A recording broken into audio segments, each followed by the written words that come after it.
Active vice president त्यांना या ठिकाणी विनंती करतोय, तुम्ही खाली या आणि आम्ही या ठिकाणी आमची संख्या बघा आणि तुमची संख्या बघा. या ठिकाणी जर आमच्या संवेदना तुम्हाला या ठिकाणी दिसत नसतील तर या ठिकाणी आंदोलन हे तुम्हाला परवडणार नाही. आम्ही आलोय, तुम्हाला जे काय मला सांगायचंय ते या ठिकाणी सांगा. गेली 1 महिने गांधीगिरी मार्गानं या ठिकाणी आम्ही आम्हाला संयमाचा या ठिकाणी कडेलोट होतोय. या ठिकाणी आम्ही विनंती करतोय, खासदार राजू शेट्टी साहेब या ठिकाणी आलेले आहेत, आपण या ठिकाणी यावं, आमच्या भावना समजून घ्याव्या.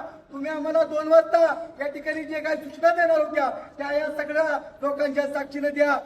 कदाचित आमचा प्राण गेला, उद्या आम्हाला जेलमध्ये टाकलं खऱ्या अर्थानं तरी आम्ही मागे पुढे पडणार नाही, परंतु शक्तीपीठ होऊन देणार नाही. बरोबर का? मला एकट्याला काय अटक करताय? एकटा जर मी अटक झालो या ठिकाणी सगळी जण जेल जातील. 5:30 वाजता मला या ठिकाणी सलाईन लावली असताना तुम्ही मला अटक करण्याचं खोटं नाटक केलं, परंतु तुमच्या नावातून फसलो आणि मी खानापूरमध्ये माझ्या मायमाऊलींच्या मध्ये गेल्यामुळं तुम्ही मला अटक करू शकत नाही. तुम्ही सांगताय काय दीपक लाडला या ठिकाणी आंदोलनामध्ये येऊ देऊ नका. अरे एक दीपक लाड रोखला तर दुसरा संदीप राजेवा तयार आहे. बरोबर का? राजू शेट्टीच्या साहेबांच्या नेतृत्वाखाली लढणारी शेतकरी मोहनांची पोहोच आहे. यामध्ये कोणताही नेता नाही, शेट्टी साहेबांच्या नेतृत्वाखाली सगळे नेते आहेत अशी भूमिका आहे. त्या ठिकाणी बेबीच्या त्याच्यापासून 1 महिना लढतोय.